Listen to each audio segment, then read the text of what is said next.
Clic Ciné. Clic Ciné. Bonjour à toutes et à tous, bienvenue dans l'émission bimensuelle Clic Ciné. Alors l'objectif de cette émission, c'est d'analyser et de commenter le contenu des productions audiovisuelles et cinématographiques bien de chez nous. Ceci dans l'espoir de mieux comprendre le 7e art. Alors au sommaire, nous allons revenir sur l'actualité du cinéma de ces derniers jours, à savoir le phénomène des pertes de mémoire dans nos séries TV, qui est le dossier d'enquête de ce premier numéro.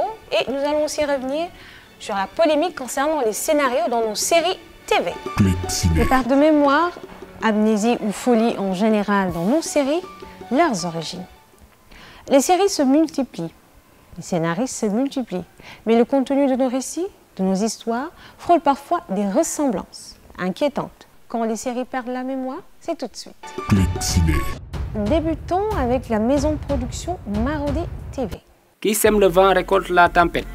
Nyambalo, a.k.a. Amad dans la série Pod et Marichou, en est la parfaite illustration. Car voulant devenir riche par tous les moyens, il ne s'est pas abstenu à sacrifier sa propre fille, lui causant des malaises et une maladie incurable. Face à cela, et voulant sauver sa fille unique, il fait transférer la maladie à son mari Edou. Tel un boomerang, le mal revient toujours sur celui qui l'a créé. Vous connaissez la suite. Amad est devenu tout simplement fou, errant d'un endroit à un autre sans cessure.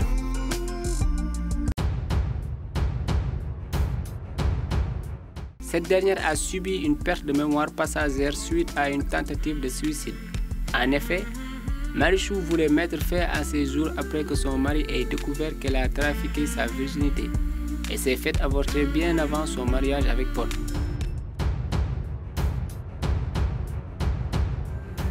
Après avoir appris que son Aljana a épousé Marem Dial, sa pire ennemie, Lala a perdu la raison et a fini par être internée dans un hôpital.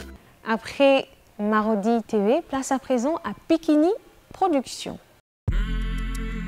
Celle-ci faisait semblant d'être folle juste pour avoir le soutien et l'attention de son mari Tafassar, mais aussi afin de pouvoir déjouer aisément tous les plans diaboliques de sa coépouse Ndefli. Dior dans la série Major ak Dior préparait son mariage avec beaucoup d'enthousiasme, en compagnie de sa tendre maman au salon. Mais cette dernière remarque qu'elle a oublié sa tenue à la maison et prend la voiture pour aller la récupérer. Malheureusement, elle n'arrivera jamais à destination à cause d'un accident orchestré par Narjo. À la suite du décès de sa mère, Dior subit un choc émotionnel et perd la raison. Durant sa maladie, elle s'est fait violer par Habs, l'homme qui a causé la mort de Mariama. Alors que tout le monde croyait à la mort de Mariama, le père de Major Di Birahim avait secrètement envoyé Mariama au Maroc pour des soins intensifs. L'accident l'a plongée dans un coma. À son réveil, elle ne se rappelle plus de rien, même pas de sa fille Dior. Parlons de Willy Willy. Soumboulou. Après avoir appris que son ex-époux Cheikhouna et son actuel mari Jojo ont la même mère, et ne supportant pas cette vérité, court dans la rue abandonnant son nourrisson et finit par être renversée par un véhicule. Elle resta dans le coma pendant des mois et souffrit d'une perte de mémoire à son réveil. Modibo. Dans l'Alia, un petit crochet de Wiri Wiri, Modibo avait décroché un excellent poste dans une grande entreprise. La coépouse de sa mère, ne supportant pas sa réussite, n'a pas trouvé mieux que de lui jeter un sort. Un sort qu'elle a enterré au cimetière avec un cadavre, d'où sa folie brusque et soudaine. Place à Secret de famille. Secret de famille. Ousseinou, un jeune homme dont la famille a fait du tort à un grand maître, a été victime d'un sort de folie. Tout comme Modibo, le talisman a été enterré avec un cadavre. Reste à savoir lequel, afin qu'il puisse retrouver la raison. Après Secret de famille, et si on parlait de Mettel? L'Afrique a ses réalités. Certains croient aux esprits maléfiques, d'autres non. Lena de Mettel en sait quelque chose. Elle et sa mère avaient négligé les us et traditions familiales qui ont causé la folie de Lena et qui l'ont amenée à communiquer avec les esprits. Les enfants payent souvent les pots cassés des erreurs de leurs parents. Le jour qui était censé être le plus beau jour de sa vie, c'est là que Mamita découvre qu'elle a failli épouser Omar, son propre frère. Ce dernier, ne supportant pas cette situation, a tout simplement mis fin à ses jours, provoquant un choc émotionnel à Mamita, qui interprète le rôle d'une malade mentale à la perfection, Tout comme Dior, elle a aussi été violée. Il faut noter que le meilleur ami de son père est l'auteur du viol qui s'est abouti à une grossesse non désirée. Clic Ciné. Tour de famille.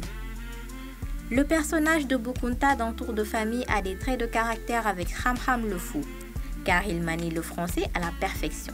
On ignore l'origine de sa folie pour le moment, car depuis quelques semaines, la série n'est plus diffusée. Après Tour de famille, terminons avec Idole. Idole.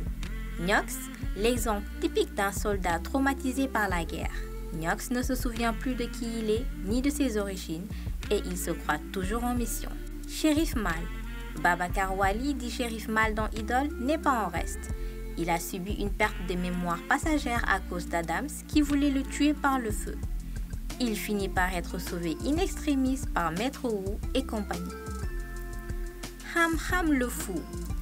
Le fou le plus véridique qui soit. Il n'hésite jamais à nous faire grâce des proverbes ou de citations. Il dit tout simplement tout haut ce que l'on pense tout bas. Il alterne le français et le wolof avec une incroyable fluidité. Parlons à présent de la polémique concernant les scénarios dans nos séries TV. Clic Ciné.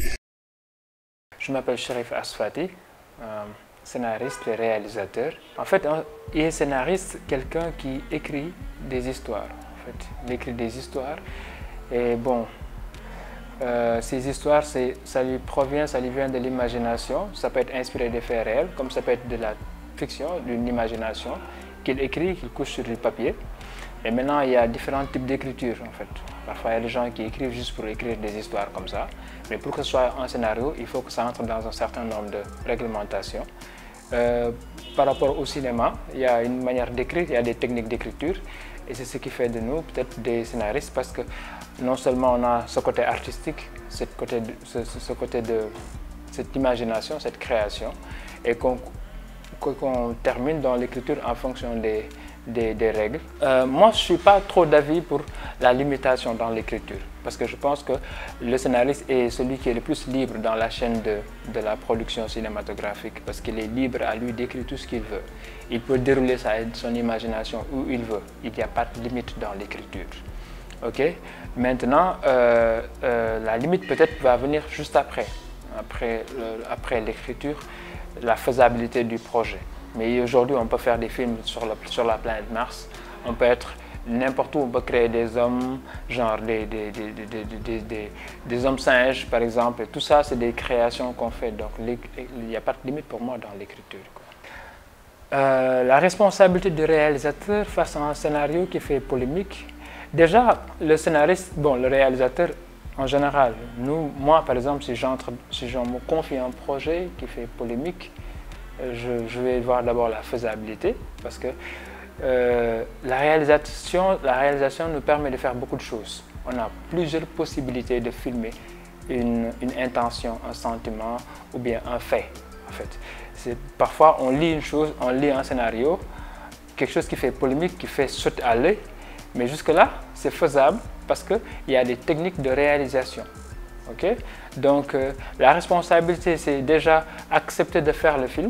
Et l'accepter, c'est de savoir, une fois que j'ai ce scénario qui fait polémique, je sais comment je vais m'en sortir pour filmer, soit pour choquer ou ne pas choquer. Parce que l'objectif est cherché ça dépend de l'intention du scénariste, quoi. Parfois, si le scénariste n'est pas le réalisateur, alors que le scénariste a envie de choquer, on va essayer de choquer avec les techniques de la réalisation. Mais si il a écrit et son intention n'était pas de choquer, dans la réalisation, on peut respecter son intention sans choquer le public. Je pense que le principal problème de ce job bini en ce moment, de la réalisation de nos films et de nos séries. Parce qu'aujourd'hui, les gens confondent trop de choses, quoi. Déjà, fiction et réalité, c'est deux. Tout le monde en parle, beaucoup ne maîtrisent pas aussi de ce qu'ils disent, quoi. Tu vois, parfois les acteurs disent, je souvent dans leur débat dire que non, personnage, c'est juste et tout ça. C'est juste pour dire que je suis dans la fiction, après j'enlève l'habit de la fiction pour être la personne, quoi. Mais le public belge ne comprend pas cette dualité entre la réalité et la fiction. Parce que la fiction, quoi qu'on dise aujourd'hui, la fiction tire sa source dans la réalité. La fiction s'inspire de la réalité. Quelle que soit l'imagination, la création de notre scénario, de notre film et tout ça, on s'inspire de la réalité pour donner à la réalité. La fiction est au centre. Vous voyez? Donc, quand on s'inspire de la réalité, c'est parce que quand on pense une histoire, on pense des personnes, on pense des profils, on pense des sentiments, une manière de faire. On a la caractérisation des personnages, quel que soit ce qu'on crée. Ça, c'est dû de la réalité. Maintenant, quand on amène cette réalité, ce réalisme, double que c'est fiction, c'est qu'on crée quelque chose. On crée des scènes, on provoque des gens, on provoque une situation. Après, l'objectif de ce film, c'est pour donner à la réalité. Ok? Aujourd'hui, si tu vois beaucoup de séries qui font polémique, c'est des gens qui se sont inspirés de la réalité, de ce qui se passe, de la mentalité des femmes, des hommes, de leur comportement. C'est ça le problème. Donc, ils se sont inspirés pour créer une série. La série fait polémique, mais même si elle fait polémique, elle s'est inspirée de la réalité. Mais aujourd'hui, cette série qui fait polémique donne à la réalité. C'est pour peut-être attirer l'attention à certains de voir, attention, vous qui ne sortez pas de chez vous, vous qui ne fréquentez pas tel type de personnes, il y a des gens qui existent comme ça, même si c'est une fiction. Moi, le petit côté que je veux reprocher à nos techniciens, c'est juste la manière de le faire peut-être. Et est-ce que c'est nécessaire? Est-ce que c'est vraiment nécessaire, quoi? Est-ce que si tu montres deux personnes qui sont ensemble, qui s'embrassent, est-ce qu'on ne pouvait pas symboliser ça d'une autre manière? Est-ce que si on fait l'acte, on montre l'acte, est-ce que l'acte est vraiment est proportionnel au scénario, quoi, en fait, au contenu? Parfois, tu peux même genre, tu essaies de montrer ellipse et les gens ont compris. Mais si c'est vraiment important pour le scénario, montre-le. Parce que là, des faits que tu as l'envie de choquer. Et ce choc, ça fait parler aux gens, quoi. On a ce problème pour nous voir en tant que... C'est quoi notre culture sénégalaise? J'insiste beaucoup là-dessus parce que l'union reprochée, par exemple, bon, exemple, parenthèse, aux séries, c'est d'aller en contre-route de notre culture, quoi. Pourtant, la série, c'est une composante. Mais chaque fois, la télévision, certaines télévisions, montrent de ces dérives qu'on ne parle pas. Aujourd'hui, il y a de ces programmes qui sont scandaleux à la télévision. Pourquoi cibler un programme, laisser les autres programmes? Si on veut le retour de notre culture, pour moi, on doit ratisser large vers tous ces programmes scandaleux qui posent problème pour l'identité sénégalaise. Maintenant, il ne faut pas aller vers la censure, interdire, bras de fer. Il faut pour moi proposer mieux que ça, en fait. Il y a moins de programmes éducatifs qui motivent les gens vers du bien. On a plus des programmes qui sont qui? Même dans le, excuse-moi, hein, même sur le net, tout ce qu'on propose, 80% des programmes qu'on propose avec leurs titres sont scandaleux. On a habitué aux Sénégalais de suivre le scandale dans la presse, dans les titres, dans les programmes. On est tellement emporté par l'excitation de ces trucs scandaleux qu'aujourd'hui, le Sénégalais n'a plus cette patience de regarder quelque chose de naturel et de bien, quoi. Donc c'est la faute pour moi à tout le monde et c'est le moment de revoir c'est quoi la culture bobu ñuy wax tout le temps. Est-ce que c'est pas nous-mêmes qui avons peur de nous regarder face au miroir, quoi? Souvent des interviews, des rencontres, des gens qui nañ dellu ci théâtre bu njëkk ba, on retourne vers les c'est pas le même registre, c'est pas le même domaine, c'est pas la même chose, quoi. Aujourd'hui, ce qu'on peut dire, c'est que l'image du cinéma, la fiction a beaucoup évolué au Sénégal. Okay? Tout ça, c'est de la fiction.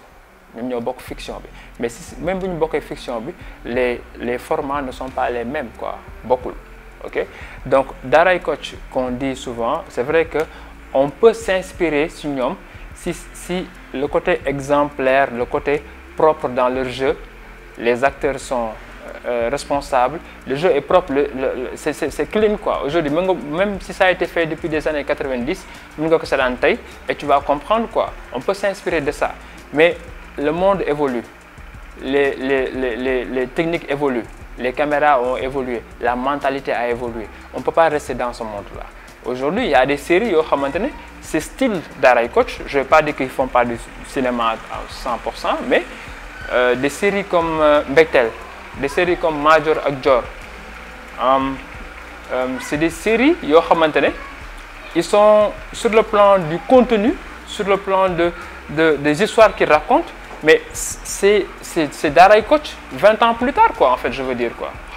C'est ça, il existe quoi. Sur le plan de tout, nous quoi, mais c'est déjà là. Nous, il y a certains qui font du cinéma, parce que le cinéma, c'est tout, c'est pas que le contenu, c'est la forme aussi, les plans, la couleur, la lumière, tout va avec, quoi. La mentalité, le style de film, le style d'histoire que tu racontes, tout ça, c'est du cinéma, quoi. Donc, il faut que les gens aient la différence, que c'est pas la même chose. Déjà, les acteurs du théâtre, hein, pour théâtre, tout le temps, le théâtre normal, le vrai théâtre, c'est le théâtre sur scène. Okay? Donc les gars ont pris les théâtres sur scène qu'ils ont l'habitude de jouer, caméra, ils ont repris les mêmes codes de jeu, le langage du théâtre sur scène avec le Wolof Bokhole, image.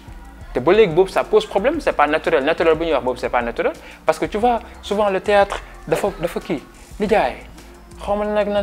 y a cette manière ils ont leur style, quoi. Sauf que des images, ça peut être toujours le style du théâtre, quoi. Mais quand tu l'amènes au cinéma, on a besoin du naturel, quoi. On n'a pas besoin de cette musique-là, quoi. C'est pas les mêmes genres, on confond toujours. Donc, qu'on laisse au cinéma son chemin et qu'on le théâtre de mieux, quoi. Clic Ciné. Alors, Clic Ciné tire à sa fin. Nous vous donnons rendez-vous très prochainement pour de nouveaux dossiers, de nouvelles enquêtes. Alors, je vous invite à aller sur la page Sénégal TV, d'activer la petite cloche pour être les premiers servis. À bientôt. 55 longitude.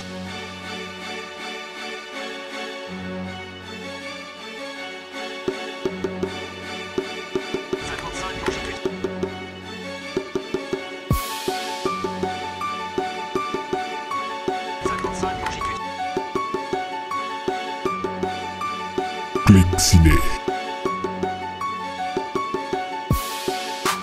Clic Ciné.